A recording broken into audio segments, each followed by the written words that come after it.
Quand on parle de science, on a tous déjà entendu des phrases du genre « Mais à quoi ça va nous servir ça ?» Ou encore « Mais pourquoi on dépense un fric monstre là-dedans, on aurait tellement d'autres choses à faire avec ?» Et il vous est peut-être même déjà arrivé de les prononcer vous-même. Alors même si c'est vrai, il n'est toujours pas évident de comprendre en quoi la construction d'un accélérateur de particules à plusieurs milliards d'euros, l'invention de nombres imaginaires mathématiques qui n'existent même pas, ou encore la création de ciseaux génétiques CRISPR-Cas9 peuvent bien apporter à l'humanité, si ce n'est le simple fait de savoir que cela existe. Et pourtant, les retombées de ces découvertes de prime abord extrêmement compliquées et fortement inutiles, sont partout. Elles sauvent des vies tous les jours, nous permettent de nous diriger ou simplement rendent possible le fait que vous puissiez écouter ce podcast en ce moment sur votre téléphone. Alors c'est parti, tentons ensemble de comprendre à quoi ça sert.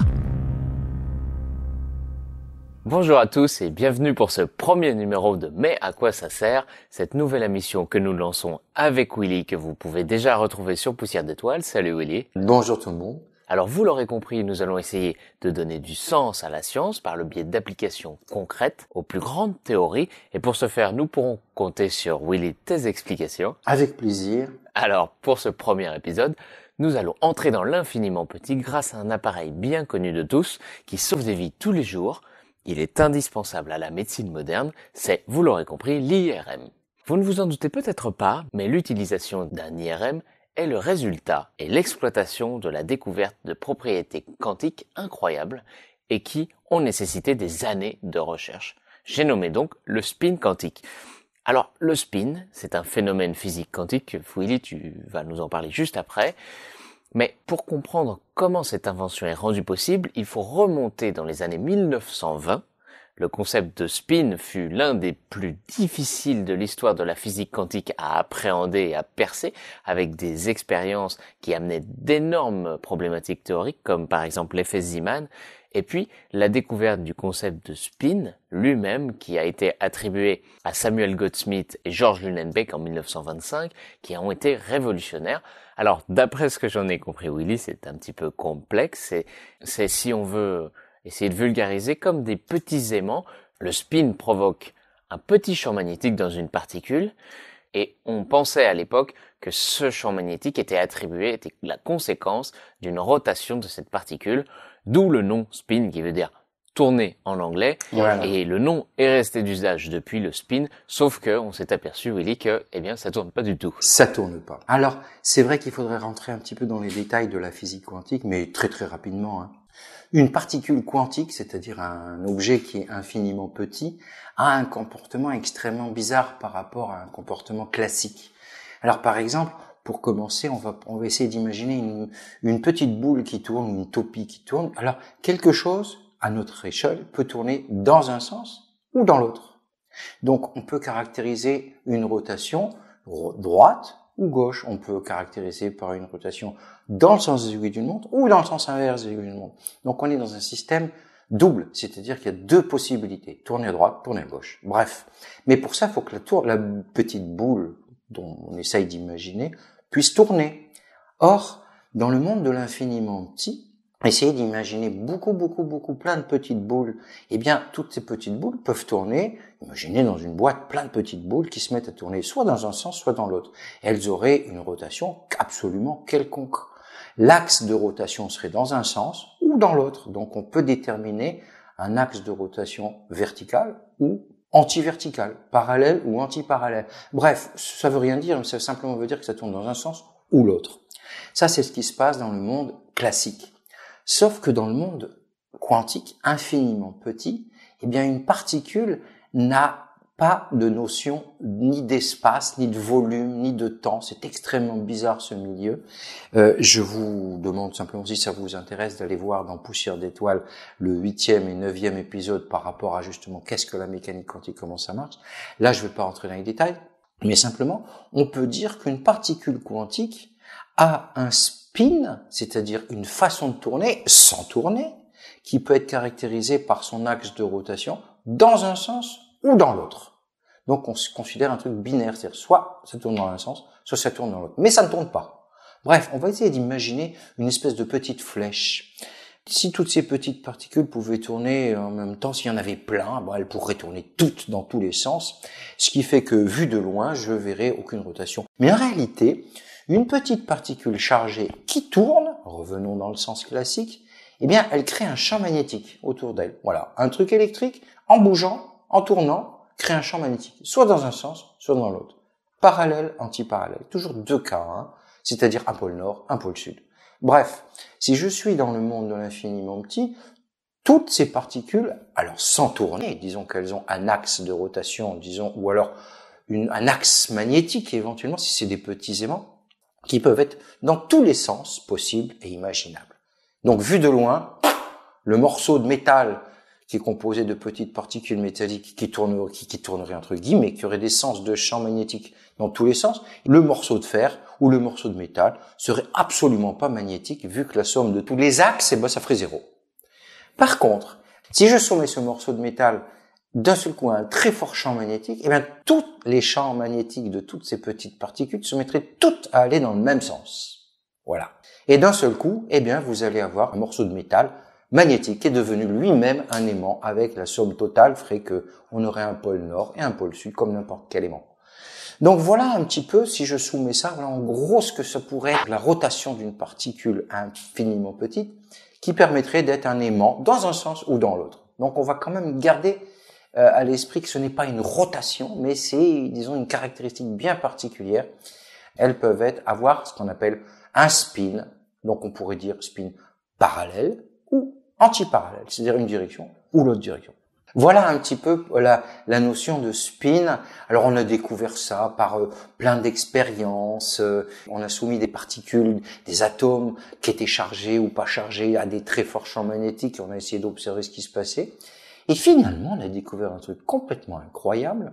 L'électron ou le proton ont deux possibilités de spin, dans un sens ou dans l'autre. Voilà, tout simplement. Alors Willy, on a bien compris que cette notion de spin était un petit peu compliquée à expliquer, puisqu'elle n'a pas d'équivalent macroscopique à l'échelle physique classique, on va dire, et que c'est donc une propriété intrinsèque, si on peut dire, de la particule elle-même. Alors, bon, Willy, c'est bien beau de savoir que les particules ont comme des petits aimants en leur sein qui génèrent un petit champ magnétique, mais à quoi ça va bien pouvoir nous servir, c'est le but de l'émission. Pour avoir un début d'explication concrète, il faudra attendre la contribution majeure de Isidore Isaac Rabi qui découvre le phénomène de résonance magnétique nucléaire en 1938, et grâce à des mesures faites via des impulsions de jets atomiques, il a d'ailleurs reçu le prix Nobel en 1944 pour ses travaux. Alors, rapidement, pour revenir sur son histoire un petit peu, Isidore Isaac Rabi, c'est un scientifique à qui on doit beaucoup. Entre autres, donc, après 1940, il travaillera à l'université de Columbia et développera aussi le radar, mais aussi malheureusement, et il s'en voudra longtemps pour ça d'ailleurs, la bombe atomique, en tant que directeur associé du projet Manhattan, pour ceux qui en ont entendu parler. Mais son lot de consolation, Willy, si on peut dire, c'est quand même de savoir que grâce à sa découverte, on a pu voir effectivement naître ces IRM qui sauvent aujourd'hui des vies. Alors rapidement, qu'est-ce qu'il fait ? Il découvre que ces spins peuvent entrer en résonance lorsqu'ils sont soumis à une onde radio de fréquence très très précise, et ces particules vont voir leur spin modifié en absorbant l'énergie de ce rayonnement électromagnétique. Et lorsque ce rayonnement électromagnétique s'arrête, lors d'un phénomène que l'on appelle la relaxation, le spin va vouloir retrouver son état initial en libérant une toute petite quantité d'énergie qui est mesurable. Voilà, c'est exactement ça. Mais avant d'arriver à cette fin fabuleuse, on va quand même continuer dans le sens où, ces petites particules quantiques, prenons une particule quantique, comme on a dit, un électron, un proton, disons une particule quantique, qu'il y a deux possibilités de spin, c'est-à-dire dans un sens ou l'autre. Aimant positif, négatif, droite, gauche, tout ce que vous voulez, disons qu'il y a deux possibilités. Or, dans le monde de la mécanique quantique, lorsqu'un objet quantique a la possibilité d'être dans deux états, spontanément, il est possible qu'il change d'état, comme ça, d'une façon parfaitement hasardeuse, parfaitement aléatoire. Or, cette possibilité, on l'a découverte. Un électron, par exemple, ou un proton, peut avoir un spin dans un sens et un beau jour, en étant extraordinairement patient, il peut changer de spin. Bref, il va osciller sans arrêt d'un côté ou de l'autre. Sauf que Là, il y a une différence. Lorsque on est dans un état et qu'on change d'état, la particule qui a la possibilité de changer d'état va émettre une petite quantité d'énergie sous forme de rayonnement électromagnétique. Alors, ce phénomène est extrêmement rare. Disons, une particule, pour qu'elle change de sens spontanément dans un sens ou de l'autre par rapport à son spin, il faut attendre des millions d'années pour que ça se passe. Or, plutôt que d'attendre des millions d'années, si on regarde des millions et des millions, voire des milliards de particules, de temps en temps, ça va se passer spontanément. Alors, on a découvert ça en regardant les étoiles. Alors, en regardant les étoiles avec des radiotélescopes, on s'est aperçu que certains nuages qui étaient composés d'hydrogène, donc avec à l'intérieur des protons, de temps en temps, et bien puisque ces protons étaient des particules quantiques qui pouvaient avoir deux sortes de spin, spontanément, elles pouvaient changer de sens, donc en émettant un petit rayonnement électromagnétique.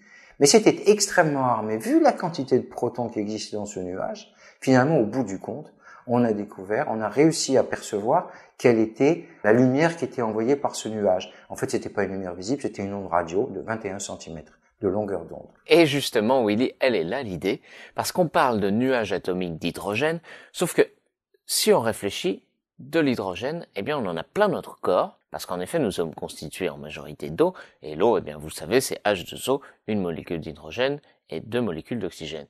Or, les molécules d'hydrogène ont pour noyau atomique un proton, et donc sur ces milliards d'atomes qui composent notre corps, eh bien, il peut y avoir également dans notre corps ces phénomènes naturels, comme tu le dis Willy, d'un spin qui passe de manière spontanée d'un spin parallèle à antiparallèle. Et c'est de cette idée donc qu'est née l'IRM qui permettrait potentiellement de cartographier notre corps en mesurant justement ces phénomènes de relaxation et de changement d'état de spin.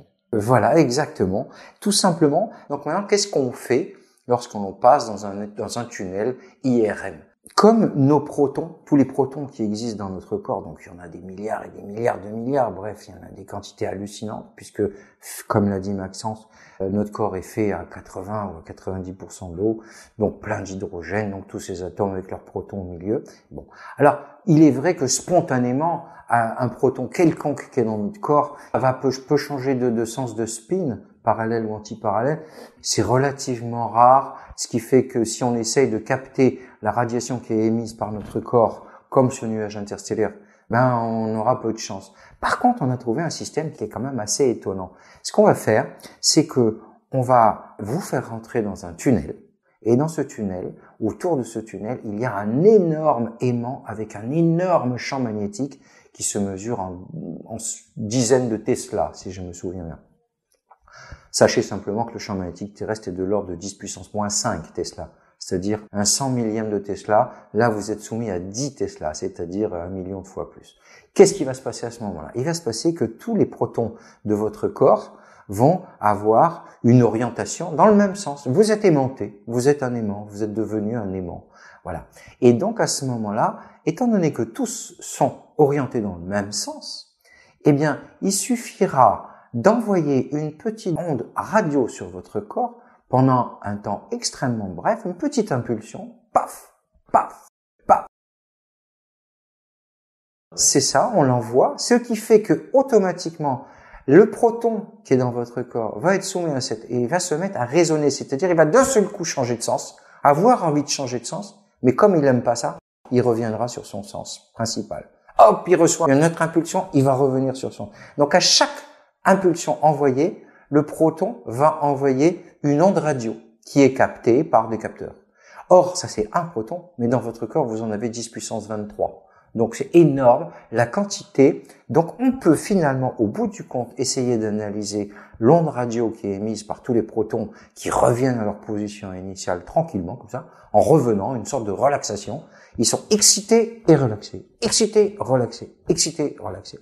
Et à ce moment-là, en émettant cette petite onde radio, en analysant toutes ces petites ondes radio, on est capable de voir un petit peu quelle est la position de tous les protons dans votre corps d'une façon extrêmement fine.